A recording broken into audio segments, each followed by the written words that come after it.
Greetings everyone, it's I22. Today, we're going to talk about Mahjong. Didn't expect that, did you? Okay, so Mahjong is probably my favorite game that I don't know how to play.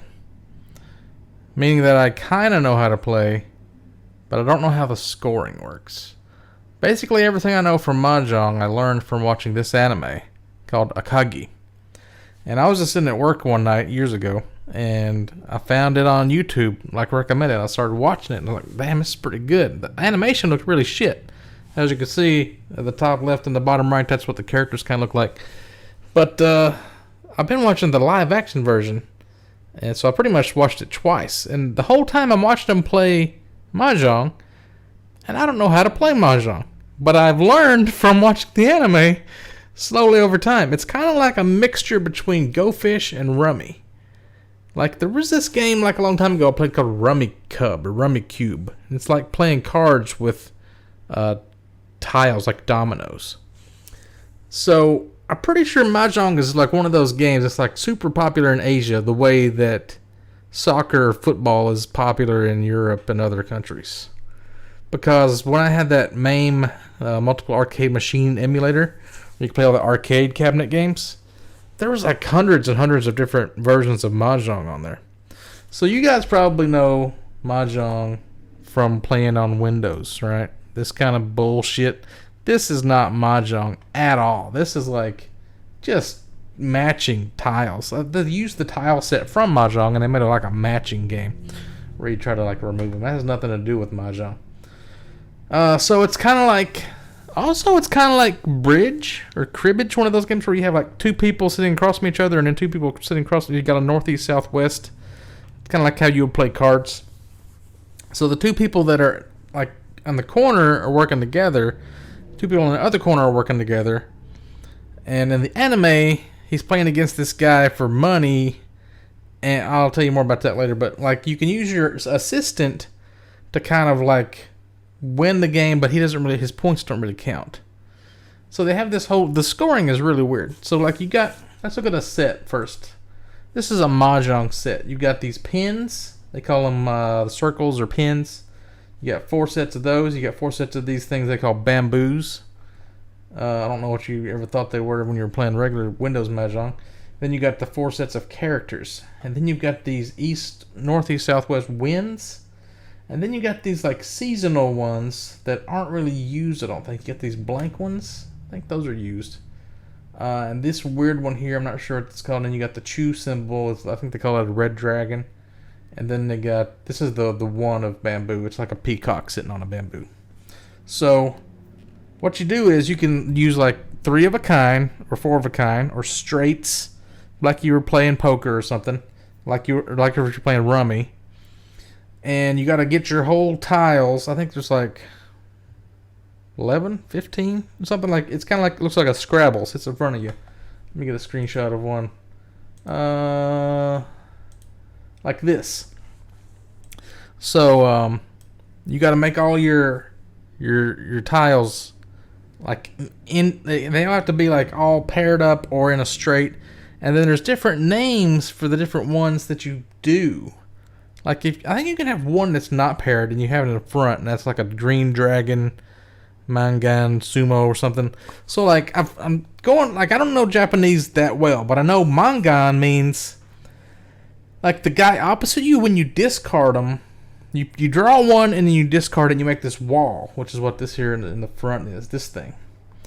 And then if you play something that the other guy needs, like Go Fish, then that's called a mangan hit, a direct hit mangan. So that's like way more points than like a regular, like if you drew what you needed and then it filled up your hand, then you say run and you slap it down. And that's called a sumo hit. If you draw what you need and you play it down, it's a sumo. But if they play it and you need it, you can take, whenever somebody discards anybody that could use it, they can take it. And they can use it. And if you only use it to make 3, you take those 3 and you slide them over to the right. And it's like if it's 3 of a kind, I think they call it a pom. And if it's 3 in a straight, they call it a con. So when you play a con, you redraw, and there's also this thing called the Dora indicator. So when you add up your points, your different sets of 3s or 4s, if the door indicator is a bamboo, and you have like 3 sets of bamboos, then it multiplies it. So it'd be like an extra one, or like if it's like 2 bamboos, it double multiplies it. So it'd be like 6 Dora. Or like 3 would multiply it by 9, you'll have like 12 Dora. If you have like 4, I don't know how I know all this. I just watch a lot of anime, dude. So like they get into these weird situations in the anime where like the door indicator changes, and like this guy Akagi, he's like super smart. He's like a genius of Mahjong, and he can like predict what your stuff is, because he knows like what you're looking for based on what, when you discard and it passes, like nobody uses it, then he can tell kind of what you're trying to get. Or if you're in Tenpai, when you have all of them but one of them, and you're ready, like you're just waiting for one more tile to win, that's called Tenpai. So they got inside and outside weights. Like if you're like waiting for a 3 of circles, that's a 3-pin weight. Inside, like if you got a 4 and a 2 and you're waiting on an inside one, then it's a 3-pin inside weight. Or if you got an open-ended one, like if you got a 4, 5, 6, you could have a 3 or 7 to fill your thing. So you're like a 3-7 pin weight, or a 3-7 bamboo weight. So that's what all that means. So if you want to watch this anime, I'd highly recommend it. But you kind of need to know all this stuff for it to make sense. Now here's where it gets good. Let's go back to the anime. So this guy, he's like this. This guy, he's like this psycho rich guy. And this anime takes place on a dark and stormy night. It's always like thundering outside. This guy's got a bunch of occult, scary, spooky shit in his mansion. He's like super rich.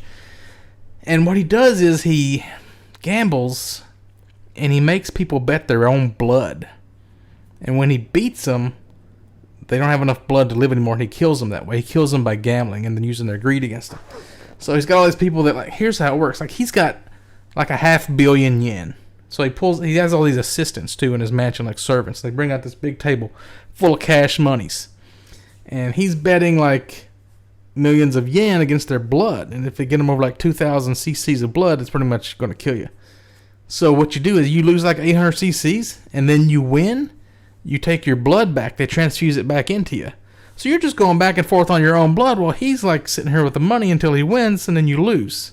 And then he gets all his cash back, I guess. So he keeps beating people that way. But Akagi, he don't give no fucks. He don't care about his own life. So he's expecting him to take his blood back, and he's like, nah, keep it.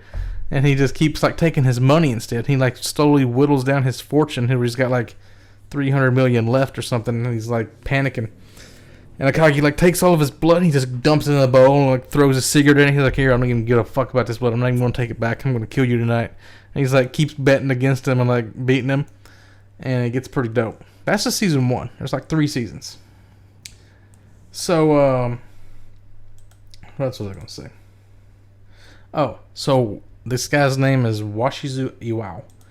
And he's got his own special type of mahjong that's not like normal mahjong. It's pretty close, but he makes it like super psychological. So he has this set where 75% of the tiles are clear like this. Oh, wait. Like this. So you can see what the other guy has, except for a few tiles that are like this one up here. At the top here. Like these ones. My mouse cursor not show up. That are normal tiles. So you can't see some of them. So I don't know if the rule is that you have to have them in the order that you need to have them, or you could like mix them up and make it harder to figure out what you got. But also you have, instead of making the wall on your discard pile, you still discard, but you don't make a wall. There's something different about it. You got this hole in the middle.